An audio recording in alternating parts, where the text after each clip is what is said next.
제일 두려운 게 우리의 마음까지 알고 계시고 머리카락까지 세시신다는 게 와, 우리 마음을 그러니까 우리가 나쁜 마음을 먹으면 그걸 하나님이 아신다는 거잖아요. 겉으로는 말 안 해도 품고 있는 것조차도. 그러니까 근데 주님은 하여튼 제가 볼 때는 긍휼과 자비 하나님이시고 노력하는 자를 불쌍히 여기시는 하나님인 것 같아요. 하박국 같은 사람 보세요. 네가 나에게 성내는 것이 옳으냐? 그 하박국 맞나요? 맞는 거. 아유 몰라요. 나 뜨거워 죽겠어요. 박넝쿨을 그를 다 요나구나 요나. 그런데 하나님이 요나를 그래도 꾸짖고 넘어가시잖아요. 하나님 따라서 그래도 그런 걸 보면 하나님이 좀 웬만하면 정상참작 많이 해주시는 것 같아요. 하나님 믿고 예수님 믿으면 그 믿음 때문에 부족함이 있어도 불쌍히 여겨주시는 것 같아요. 우리랑 똑같은 것 같아요, 나. 그럼요. 하나님이 그 물고기 뱃속에서 그렇게 고생하게 이게 막 다 헐어가지고 그 박농쿨 그거 했는데 딱 3일 동안 니네에 다니라고 했는데 하루만 딱 다니고. 맞아요. 딱 우리 모습인 것 같아. 아까 구원은 그게 우리는 믿고 있는 바고 그걸 흔들고 싶진 않아요. 근데 양쪽이 다 있다는 얘기를 제가 또 어제 베드로 후서를 읽으면서 또 발견한 얘기를 읽어드릴게요. 그러니까 구원은 기본적으로 은혜로 얻는 거죠. 아까 말했던 거를 뒤집는 얘기를 하고 싶은 건 아니에요. 우리가 믿고 있는 중심은 그거예요. 예수님이 먼저 의롭다, 선하다, 복 있다 말씀하셨고 그런 너희니까 빛과 소금으로 살아가라 이 얘기 말씀드렸습니다. 근데 이런 말씀도 있다는 거죠. 뭐냐? 그러므로 너희가 힘써 믿음의 덕의 지식을 이렇게 해서 사랑하라. 너희가 그러니까 거룩한 삶을 살아가라 이런 얘기예요. 그러므로 형제들아 더욱 힘써 너희 부르심과 택하심을 굳게 하라. 너희가 이것을 행한즉 언제든지 실족하지 아니하리라. 이같이 하면은 그러니까 부르심을 굳게 하고 선한 삶을 살아가는 걸 얘기하는 것 같죠. 이같이 하면 우리 주 곧 구주 예수 그리스도의 영원한 나라에 들어감을 넉넉히 너희에게 주시리라. 그러니까 들어가는 거는 이렇게 하면 들어가는 거예요. 여기에서는. 그러니까. 히브리서 다 이런 맥락이고 지금 제가 읽은 건 베드로후서 1장이에요. 이런 얘기를 생각해 보면 구원에 대해서 우리가 한쪽 측면 얘기를 많이 하고 그것이 우리에게 주는 이점이 있어요. 구원, 우리가 예수님의 은혜로 구원받았습니다. 이거의 이점은 우리를 두렵지 않게 합니다. 아까도 나 이렇게 마음으로까지 범죄했는데 그럼 이것까지 심판하신다면 나는 천국 못 갈 텐데 이런 두려움에 빠져 살지 않게 하는 효과가 있죠. 은혜로 구원을 얻는 거니까. 그 말씀 그리고 성경에 많이 있으니까. 근데 반대 측면에 단점이 있고 그 단점을 오히려 꼬집고 비집고 들어가서 우리를 바르게 살라고 체근하는 말씀들이 이렇게 똑똑히 있다는 것을 우리가 간과하면 안 된다는 겁니다. 이런 삶을 살면 영원한 나라에 들어감을 넉넉하게 주실 것이다. 이거 어떻게 빠져나갑니까?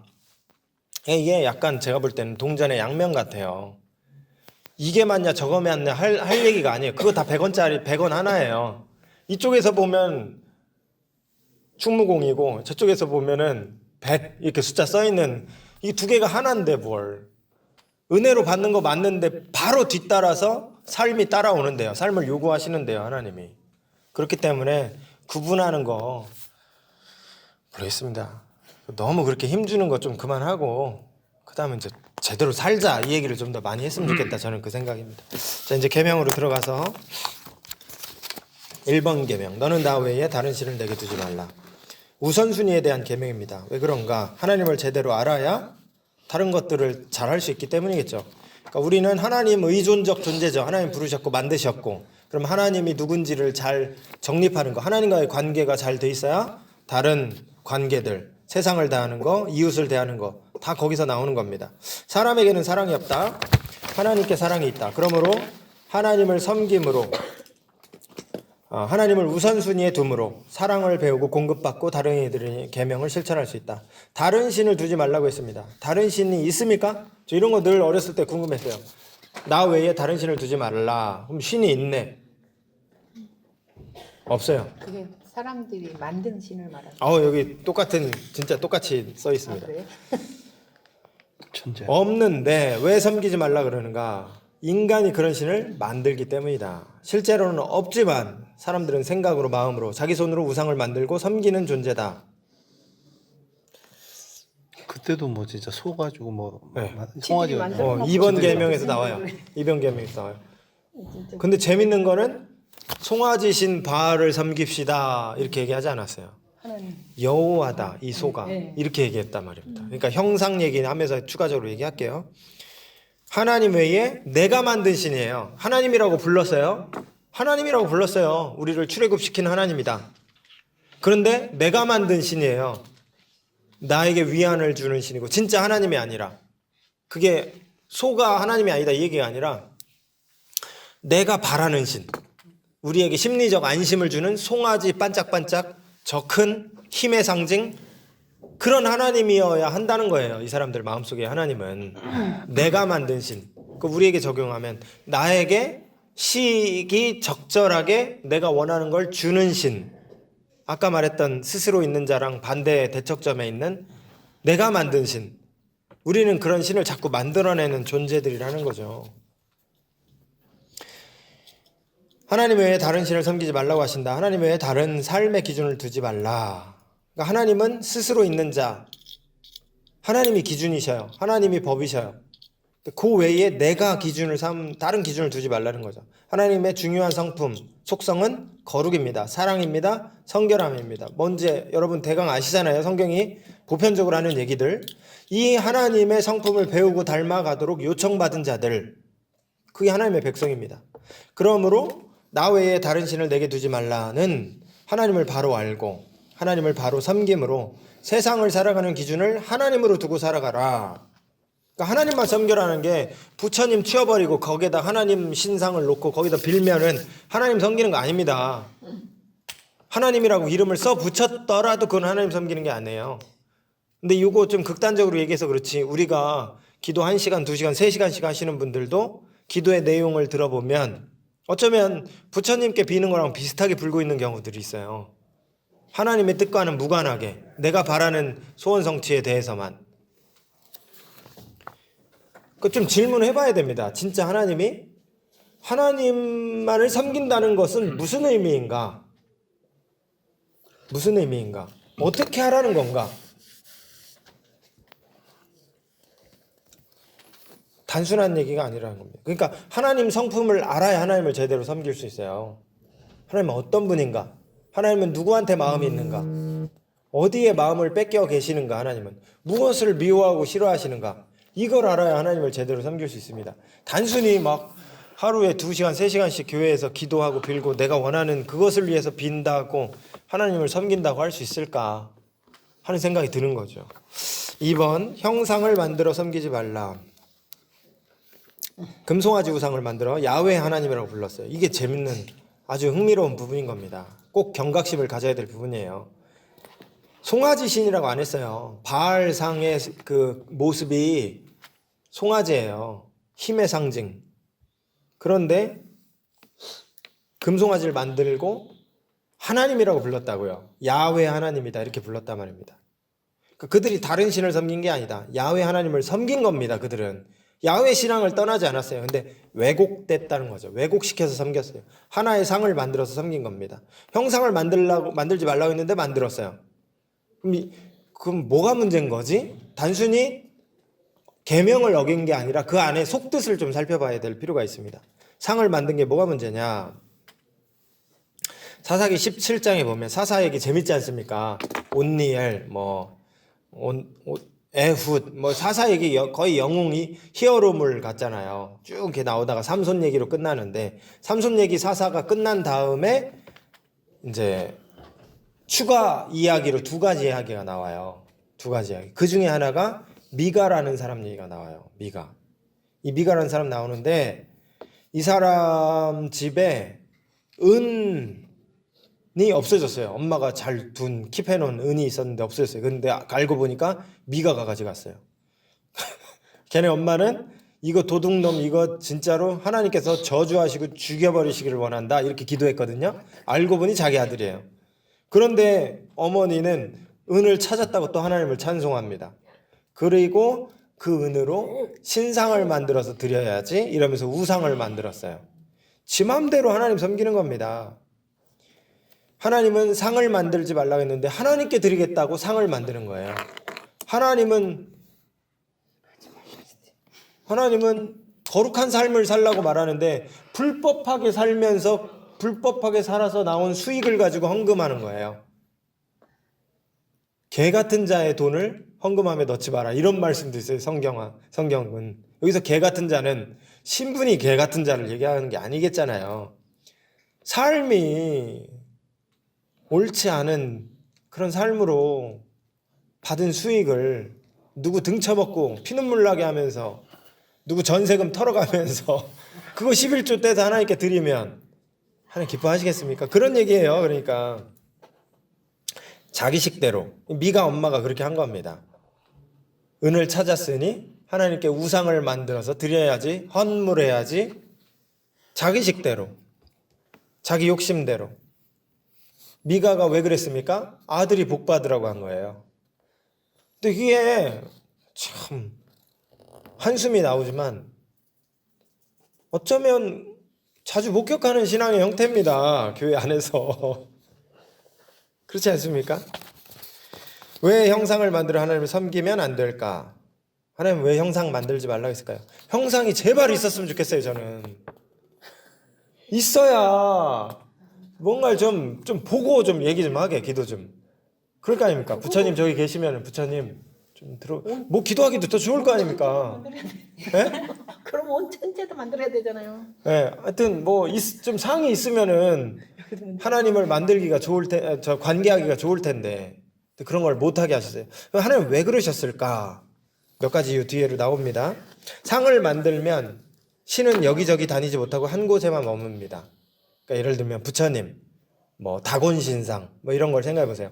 신전 안에 상이 있고 신자들을 그 공간으로만 묶어 버려요. 그리고 하나님도 그 공간 안으로만 묶어 버리는 겁니다. 그래서 신을 섬기는 사람은 신이 어디 있는지 모르면 불안해져요. 그래서 거기다 두고 거기 가서 예배하면 마음의 평화를 얻는 겁니다. 내 스스로가 나 그래도 예배하고 왔어. 그러니까 하나님도 여기저기 나타나도록 하지 말고 한 장소를 거룩하게 하고 일정한 사람이 종교의 행위를 관리하고 누굽니까? 제사장. 일정 시간에 예배하는 것 아주 편리하고 마음의 평화를 주는 좋은 종교 행위죠. 이를 로컬리제이션 모티브, 장소 중심으로 종교 생활하려고 하는 욕구 이렇게 생각할 수 있을 것 같아요. 장소 중심의 신앙 욕구. 내가 섬기는 신을 한 곳에 두면 내가 확실하게 그를 섬겼다고 도장받을 수 있어요. 우리 자전거 국토종주 도장 찍으면 나 했다고 매달 나오잖아요. 주일 성수 헌금 도장 받으면 그거 누구한테 도대체 증빙하시는 거예요? 증빙 누구한테 하는지 모르겠어요. 근데 그 도장이 내가 헌금을 냈는데 한 주 빼먹었다고. 근데 봉투가 어디 잠깐 잊어버려 갖고 재정부에서는 그러니까 새 봉투에다가 일회용 봉투에다가 내신 거고 성도는 재정부에서는 그러니까 새 봉투를 1년짜리를 만들어서 뭐 11월 30일 헌금 도장 하나 딱 찍은 거예요. 그런데 뒤늦게 1월부터 10월까지 한 봉투가 나왔어요. 내 성경책 안에서. 그럼 어떻게 하기를 원하시냐면 그 권사님이 찾아오십니다. 이 봉투를 하나로 합쳐주세요. 근데 이거 어디에다 증빙하는 게 하나도 없잖아요. 이거 뭐 은행 제출용입니까? 아무것도 없어요. 그냥 내가 그걸 갖고 싶은 거야. 1년을 꽉 채운 도장을. 거기에 어떤 뭐 나쁘게 얘기하는 게 아니라 그냥 우습게 얘기하는 겁니다. 제가. 그런데 이 마음 속에 이런 심리도 숨겨져 있을 수 있다는 거죠. 뭐냐면 그냥 일정 시간에 어떤 종교 행위를 해서 마음의 평안을 누리는 겁니다. 내가 갔다 왔다. 나는 헌금했다. 이걸 통해서 그래도 나는 하나님 앞에 주일 성수하는 사람이야. 이런 예전에 교회에서 이 예배 들어가면 우리 주보 있잖아요. 예. 주보를 꼭 모아서 1년을 모아서 내게 되면은 그걸 책을 만들어 줬었거든요. 예전에 예, 예. 교회가. 왜? 그러니까 1년 동안 거기에 자기가 메모다. 여기서도 있었어요. 아 진짜요? 예, 예전에 그런 모아서 교회도 제가 많았어요. 끄고 갈게요, 전도사님. 예, 끄고 갈게요. 그거를 다 1년 동안 하나도 빠짐없이 모으면 네. 그거 상품권으로 줬어. 네. 상품. 그러니까 옛날에는 그런 게 많았어요. 했었어요. 맞아요. 네. 주보를 이렇게 다 네, 해가지고 출석상이라고 제본을 그러죠. 해가지고 주일성수. 제본을 해서 예전에도 했었어. 네. 나는 한 번도 여기도 했었어요. 예전에 샘락교회 다닐 때도 그랬었고 몇 군데 교회가 그랬어. 목사님 바뀌기 전에 하셨다 이제. 저 어렸을 때도 뭐 명절에 이제 고향 갔다 오면은 그러면 이제 줄 빠질 수밖에 없잖아요. 고향 가서 그 교회 주보를 갖고 와서 제출하면 인정 이렇게 해주는 그런 것도 있고. 저는 하여튼 뭐 영락초학교 다녔거든요. 예, 그럼 거기는 성경도 점수가 나왔어요. 성경 시험 보고. 예. 그다음에 혹시 교회를 안 갔다 오게 되면은 주보를 해서 거기다 교회를 갔다 와서 전도사님이든 목사님도 그냥 찍혀 있어야 인정을 받아요. 맞아요. 주보는 훔칠 수 있으니까. 네, 주보 그냥 그렇기 때문에 그걸 또 그래서 예배 끝나고 난 그거 들고 가서 그 전도사님이나 목사님한테 도장을 받아서 제출을 해야 그 심사를 제가 했거든요. 그래서 저는 맨날 100점이에요. 제가 신앙부장이었기 때문에 예. 답도 제가 다 고치고 사실 그때 그랬어요. 네, 알겠습니다. 그때 그런 적 있어. 아 진짜 그런 것도 있었어? 자, 내가 섬기는 신을 한 곳에 두면 장점이 있죠. 내가 그를 확실하게 섬겼다 확인할 수 있는 겁니다. 그러니까 개교의 중심에 어떤 신앙생활을 하는 거가 좋게 이야기하면 헌신 봉사를 통해서 한 곳에서 내가 한 공동체를 귀하게 섬기는 그 역할을 하는 거지만 또 이런 맹점이 있을 수 있는 겁니다. 그러니까 내 스스로 자만하게 되는 거죠. 나는 그래도 하고 있어 이렇게. 근데 여기 더 깊은 의도는 내가 마음대로 신을 주물러 보자. 매니퓰레이션 하는 거는 이렇게 뭐랄까요? 조작이라는 뜻이잖아요. 매니퓰레이션, 무비라고 영어 단어가 틀렸어. 모티브. 내가 주물러 보고자 하는, 하나님을 주물러 보고자 하는 동기가 그 안에 숨겨져 있을 수 있다는 겁니다. 왜 마음대로 주물려고 합니까? 우리의 안전을 확보하고자 하는 욕망.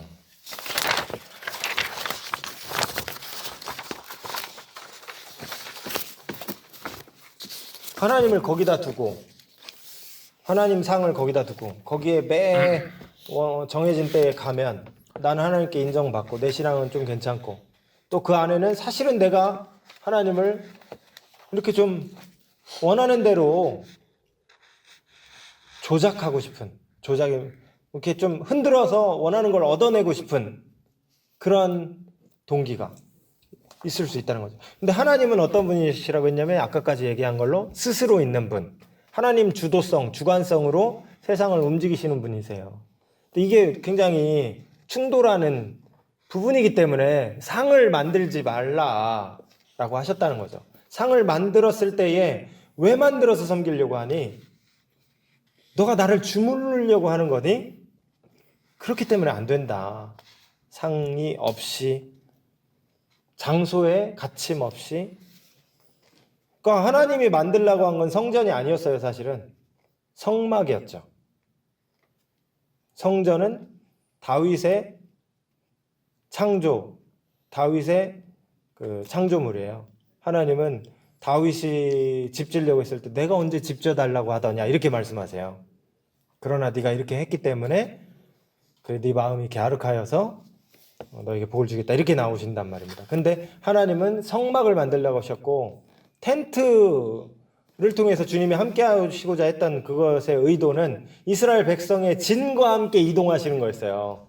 진 중앙에 함께 있고 그들과 함께 있는 이런 의미로 만든 텐트 하나님의 공간이 성막이었습니다. 성전은 고착화되는 거예요. 거기에 딱 픽스 박혀버리는 겁니다. 그리고 사람들이 하나님을 지금 얘기로 하면 통제할 수 있게 되는 거죠. 한때 유행한 익투스 장식, 그 물고기 있죠. 예수는 뭐 나의 하나님의 아들 뭐 그런 글씨가 거기 써 있잖아요. 익투스 장식, 뭐 차에도 다 붙이고 다녔잖아요. 십자가 장신구, 지금도 뭐 차에 이렇게 저 사람 불자구나. 저 사람은 예수 믿구나 이거를 그 룸미러에 뭐가 박혀 있는지를 보면 알 수 있습니다. 십자가 장신구, 그죠? 우리도 아니 꼭 그렇게 다 나쁜 의미는 아닌데 그 동기 안에 어떤 의미가 숨겨져 있을 수 있다 그런 생각이. 성화는 이제 그림 얘기하는 거예요. 그림. 막 어느 집 가면은 예수님이 막 그 문을 두드리는 그 그림이 있잖아요. 그런가 하면 어느 집 가면은 뭐 이렇게 예수님 상이 이렇게 증명사진처럼 걸려 있고 그런 집들이 있지 않습니까? 혹은 일부 성경 구절을 좌우명 삼고, 성경 구절은 굉장히 많은데 내보기의 입맛에 맞는 성경 구절만 똑 떼서 이제 이 집에 뭐 복을 받고 나 들어갔고 뭐 복을 그런 말씀들. 뭐 이런 말씀은 하나도 없어요. 끝날이 가까이 왔다. 뭐 이런 말씀 붙어 있는 집 하나도 없어요. 그냥 다 복을 받을 것이다. 이런 말씀들이죠. 저는 10편 23편부터 했어요. 여호와는 나의 목자시니. 그건 뭐 하여튼 그러니까 복에 대해서 굉장히 그런 게 많은데 왜 그럴까요?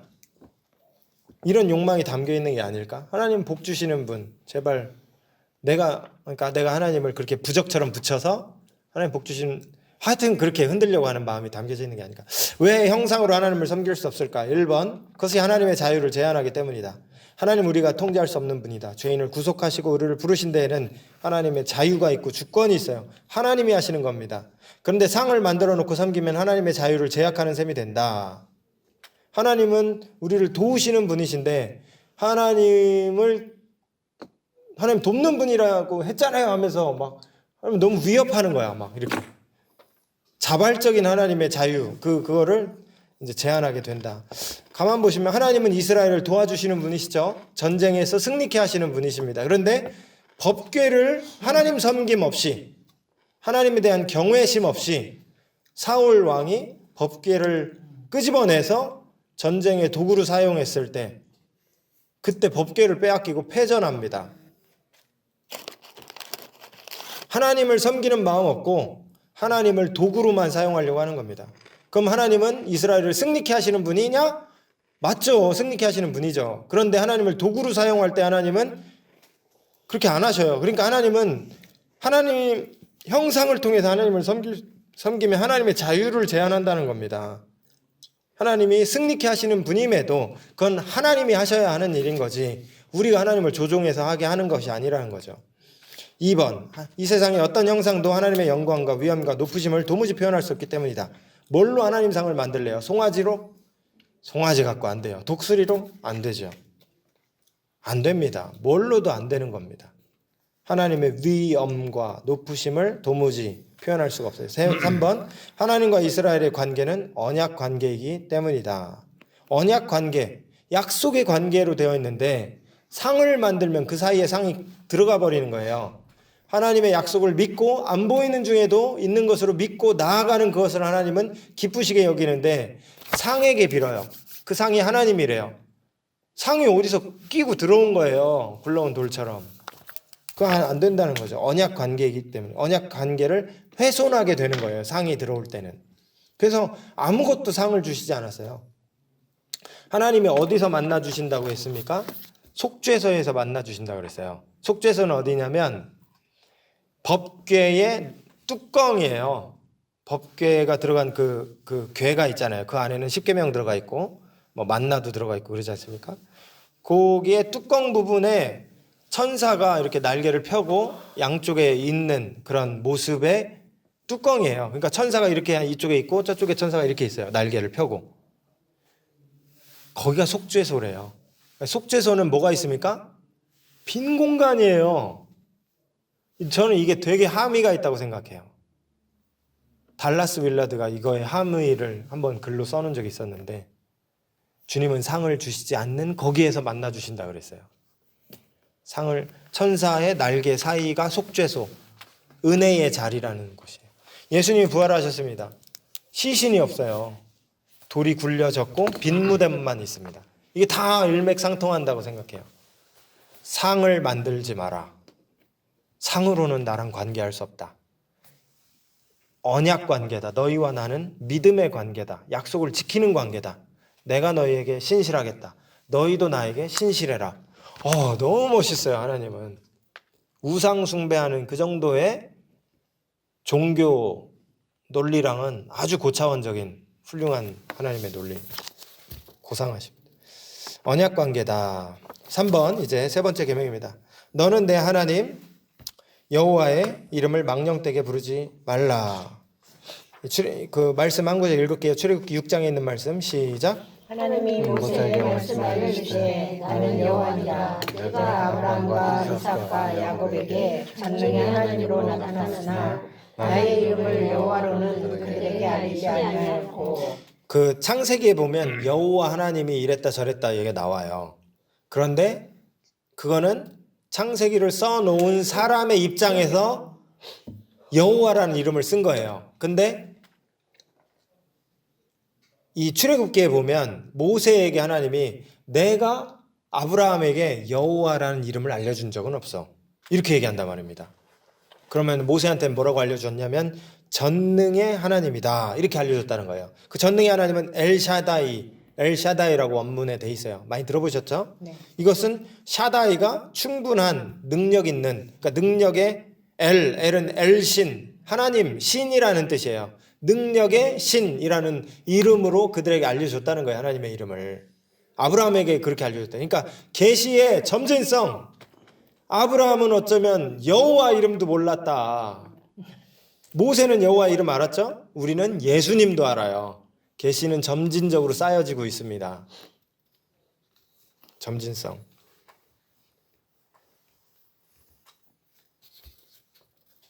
그렇다고 해서 우리가 아브라함이나 모세보다 하나님과 더 친하냐? 이건 또 다른 문제죠.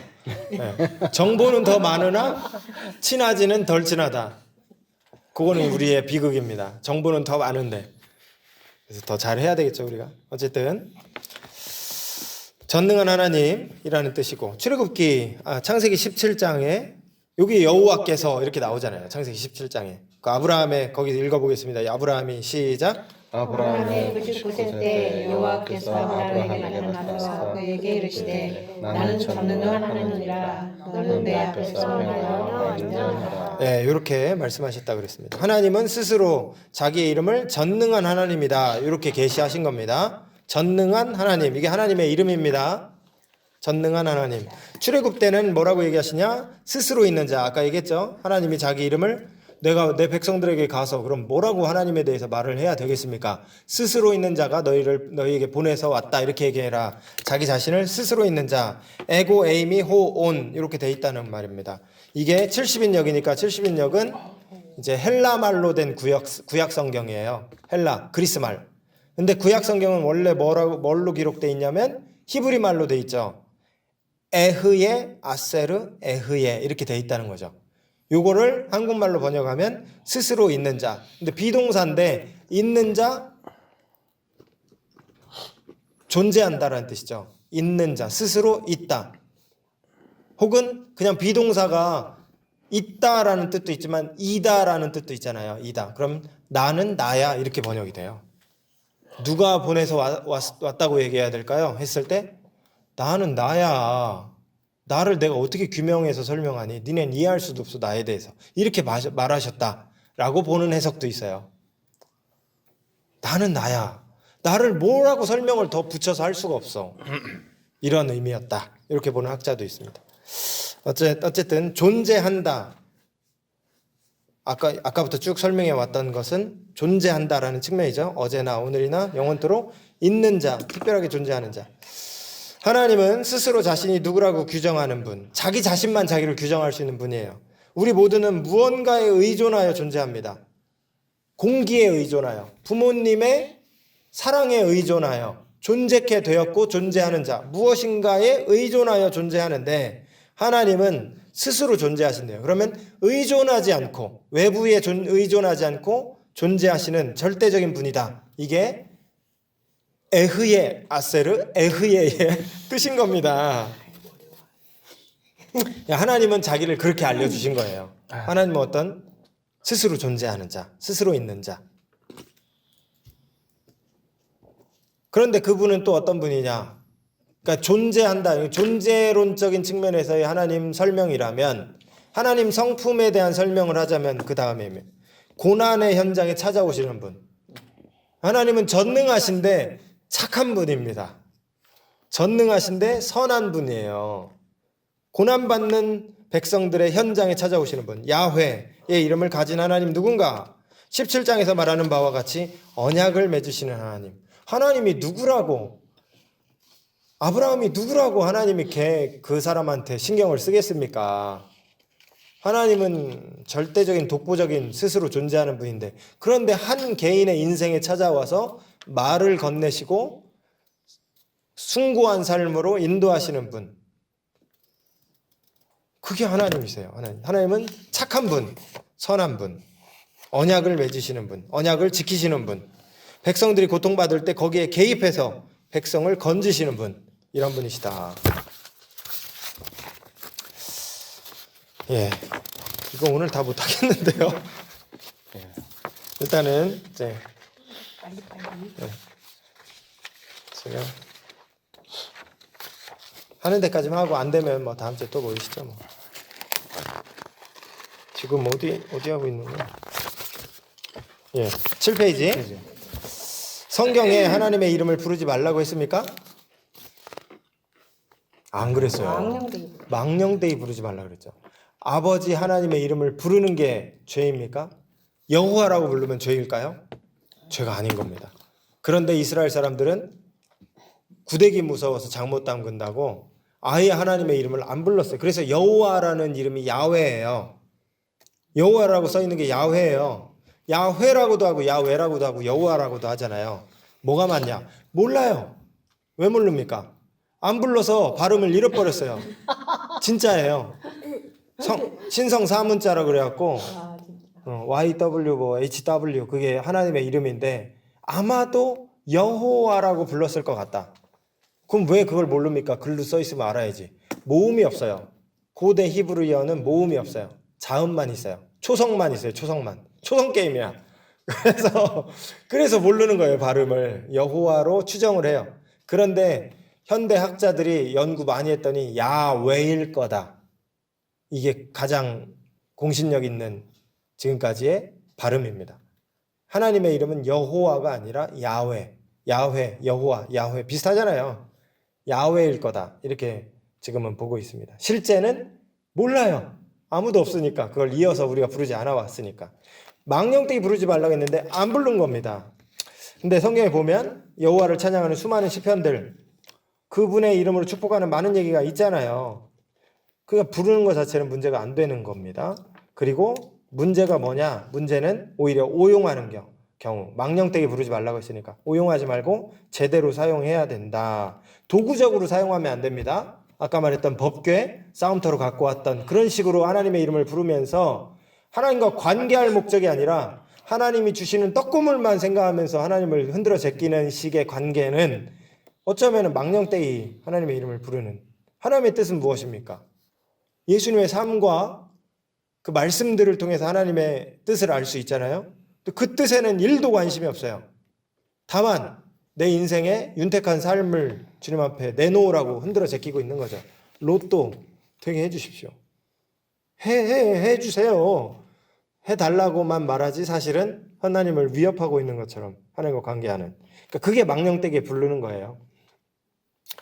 바울이 에베소에서 귀신을 쫓은 사건이 있었는데 그때 스게와의 7 아들이라는 그 제사장 아들 스게와의 7 아들이 나오는데 이 사람들이 바울이 하는 거 보고 똑같이 따라합니다. 예수의 이름으로 귀신아 물러가라 했는데 귀신들이 의아하는 거예요. 우리가 예수도 알고 바울도 아는데 니네는 누구냐?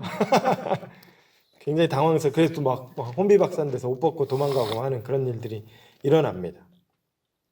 그러니까 신앙은 하나님을 소유하여 부리는 게 아니라 누구도 이렇게 한다고 얘기하는 사람 없을 거예요. 근데 실제 우리가 그렇게 행동하는 것처럼 보여요. 믿음의 행태를 보면. 소유하여 부리는 게 아니라 섬기는 게 신앙이에요. 섬기는 것. 하나님 왜 그렇게 비극적인 일들을 인생 가운데 경험하게 때로는 하실까? 이 관계의 우열을 우리한테 가르치시는 것 같아요. 우리가 하나님 소유하여 부릴 수 있는 게 아니다라는 거를 알려주시는 것 같다는 생각도 듭니다. 그런 효과도 있겠죠. 어쨌든 그런 게 아니라 섬기는 것. 우리는 하나님의 종들이고 백성들입니다. 그러면 이게 무서워서 살겠나? 다시 말씀드리지만 하나님은 선하신 분이시라는 거죠. 당장의 인생의 위기를 겪게 하시지만, 비극을 겪게 하시지만 마지막에는 하나님이 우리 삶을 반짝반짝 빛나게 해주실 거예요. 별과 같이 빛나게 해주신다. 다니엘 12장 3절에 써 있어요. 하늘의 별과 같이 우리를 빛나게 해주실 것이다 말씀하셨습니다. 그러니까 그 마지막 엔딩을 보면서 하나님의 성품을 믿으면서 현세의 당장에 여러 가지 하나님이 하시는 때로는 어려운 일들도 우리가 인내하고 감내하고 살아가는 거죠. 신앙은 하나님을 소유하여 부리는 게 아니라 섬기는 것. 하나님을 섬기고 이웃을 섬기는 것.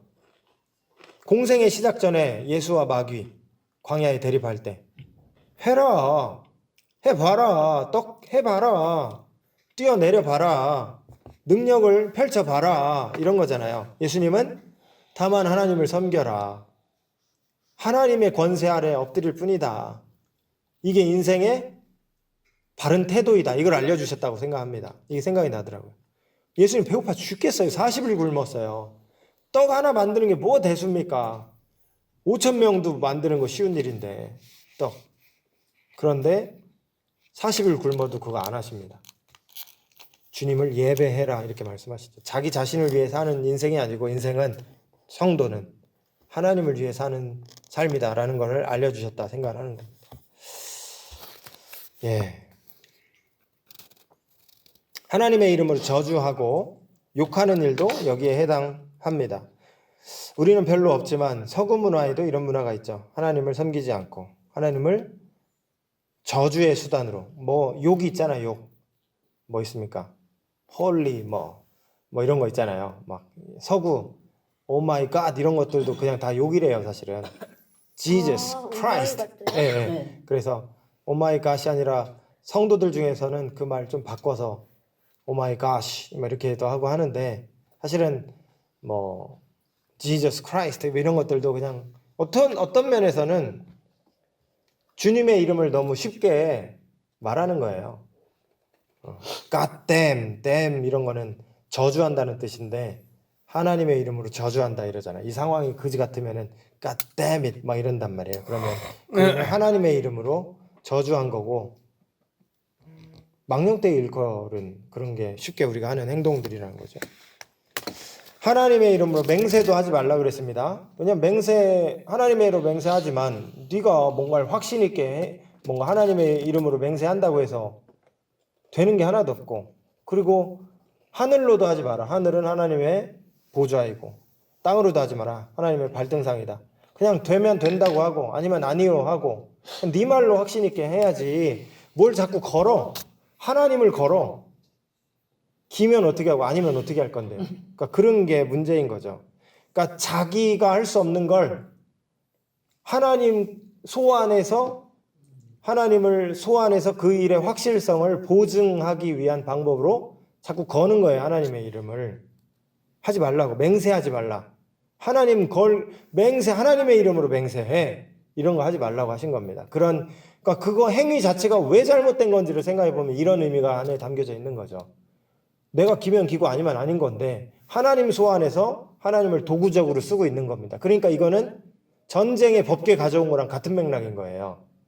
이 일의 확실성을 담보하기 위해서 하나님 소환하는 겁니다. 그래서 하나님의 이름을 걸고 이 일의 확실성을 하는 건데 그건 하나님을 오용하는 거가 되는 거죠. 3계명, 아까 이제 하지 말라에 숨겨진 의미가 있다 그랬죠. 적극적 의미가 숨겨져 있을. 그러면은 망령되게 부르지 말라라는 말의 적극적 의미. 영광을 올려드리며 살아가라 하나님께. 하나님의 이름을 오용하지 말고. 주기도문의 한 구절처럼 하나님의 이름이 거룩히 여김을 받으시옵소서. 하나님의 이름이 거룩히 여김을 받으시옵소서 말하고 행하는 것. 그 말만 한다고 거룩히 여김 받습니까 하나님이? 행동이 꽝인데? 그러면 안 되죠. 거룩히 여김을 받게 사는 겁니다. 그럴 때 하나님이 너희 착한 행실을 보고 밑에 있잖아요. 너희의 착한 행실을 보고 하나님께 영광이 되게 해라. 이럴 때 하나님의 이름이 영광 받는 거예요. 하나님 영광 받으세요. 지금 받으시라고 말하잖아요. 받으시면 됩니다. 안 받아요. 그렇게 한다고. 내 삶이 합당해야 되겠죠. 영광에. 그러면 하나님이 너는 어쩜 갸륵하다. 어떻게 그렇게 사냐. 복음대로 사냐. 참 기쁘다. 이게 영광 받는 거 아니겠습니까? 거룩 카데시라는 단어예요. 근데 영광은 카도시예요. 카도시. 그러니까 이게 어원이 똑같다는 얘기고 의미적으로도 맞닿아 있다라는 걸 생각해 볼 수 있잖아요. 영광을 올려드린다는 건 거룩한 삶이랑 연결되어 있는 겁니다. 그런데 왜 자꾸 삶을 과소평가하냐는 거예요. 구원은 우리의 행함으로 받는 게 아니고 우리의 행위는 더러운 옷과 같고 이사야 61장인가에 있어요. 그렇게만 얘기하기에는 행위를 너무 강조해 성경이. 그러니까 행함을 너희는 세상의 빛과 소금이니 착한 행실을 보고 하늘에 계신 너희 아버지께 영광을 돌려라 이런 말씀이 있습니다. 자, 안식일이 길어요. 3시가 다 됐는데 여기까지 해야 될 것 같습니다. 여기서부터 지금 1시간 이상 더 걸릴 것 같아요. 왠지. 그렇기 때문에 여기까지만 하고 우리는 어떻게 될지 모르겠습니다. 다음 주에 끝내려고 했는데 네, 한번 봐볼게요. 아직 그 주기도문은 안 만들었어요. 주기도문을 만들어 보고 다음 주에 끝낼 수 있을지 한 주 더 할지 그거는 다음 주에 해보면서 말씀을 드리도록 하겠습니다. 재밌지 않으세요? 재밌어요. 네, 재밌으시죠? 뒤에도 할 얘기 많이 있어요. 지금 7페이지까지밖에 안 왔는데 그럼요. 절반. 그 목사님 십계명이 어쨌든 하나님의 말씀을 어쨌든 저희가 행해야 될 것들을 압축시켜 놓은 거잖아요. 그 행함이 있을 때 저희의 행함과 믿음을 함께 가라고 십계명을 주신 거라고 보시면 되는 건가요? 네. 저는 그냥 그거를 뗄 수 없다고 봐요. 어떤 목사님은 그렇게 설명했던 부흥의 강사님이 설명했던 게 구원은 믿음으로 받는 겁니까? 이렇게 부흥사들은 자꾸 떠봐요. 그죠? 믿음으로 받는 겁니까? 행함으로 받는 겁니까? 어때요? 구원은 믿음으로. 그렇게 다들 대답하시더라고요. 그러면은 행함이 없는 믿음, 죽은 믿음이라고 했는데 행함도 따라야죠. 그러니까 구원받은 자로서 이제 행해야죠. 당연히 행함. 그러니까 그분이 어떻게 설명하냐면 구원에 있어서 믿음과 행함은 기차의 두 레일과 같다 이렇게 설명하더라고요. 믿음과 행함은 네. 같이 그러니까 가는 믿는다면 반드시 행함이 뒤따라져야지. 그러니까요. 거지. 믿는다고 말은 하는데 요즘에 그 TV에 정치하는 사람들 보면 믿는다 그러고 뭐 기도하고 막 맞아요. 하면서 입에서 욕이 막 나오고 나는 그게 너무 속이 상하는 거예요. 그러니까 제가 믿는다고 요즘에 말을 하지 말든지. 윤석열도 매일 말씀 보면서 기도하고 있대요. 그런 말을 좀 하지 않았으면 좋겠어. 막 진짜 토하고 싶어. 장동혁도 막 집사래잖아요. 그 막 욕을 그렇게 하면서 거기서 막 기도하면서 저는 막 안 믿는 사람들이 저 모습을 보면서 그래요. 예. 뭐라고 할까 도대체 예수 믿는 사람들을. 근데 이제 보고 다 평가를 하지 않을까. 행위 구원론적으로 오해받고 욕 먹을 수 있어요. 행함을 너무 강조하면 그런데 그냥 선긋기를 정확히 하자면 다시 이미 알고 계세요. 아까 다 얘기한 거예요. 구원은 주님이 주신다. 하나님 주권 우선성 이렇게 얘기하고 싶어요. 하나님 주시는 거 맞다.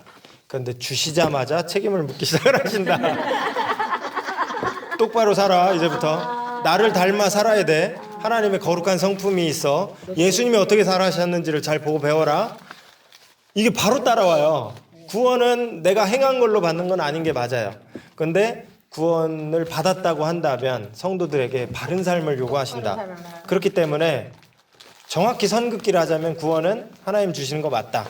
다만 바로 우리가 삶을 살아가야 될 길이 주어지게 된다. 이렇게 정리하면 되겠습니다. 근데 이걸 따로 뗄 수 없기 때문에 구원만 됐고 행함이 없는 사람이 있느냐? 없어요. 그건 최종 심판하신다는 말씀들도 뭐 찾으면 많이 찾을 수 있기 때문에 그렇기 때문에 결국 이걸 뗄 수는 없다. 동전의 양면과 같다. 이런 생각이 든다. 요즘은 굳이 구분 이제 그만하자. 그러나 구분하자면 하나님 주권 우선성, 은혜 우선성 그렇게 구분은 할 수 있다. 이렇게 말씀드리고 싶습니다.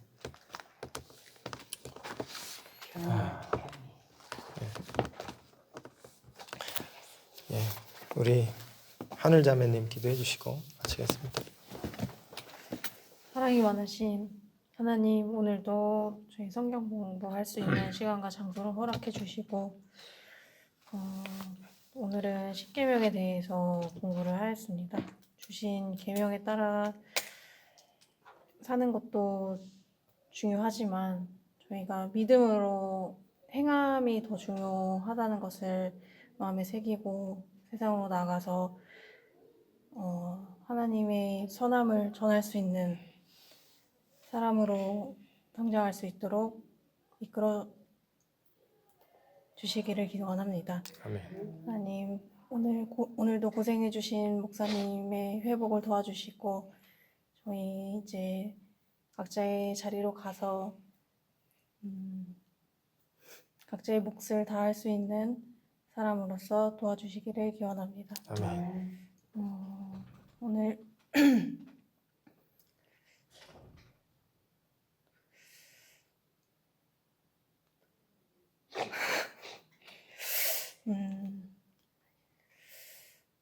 예수님의 이름으로 기도합니다. 아멘. 감사합니다. 나 갑자기 감동돼서 우시는 줄 알고. 갑자기 기억이 안 나. 네, 하얘져가지고.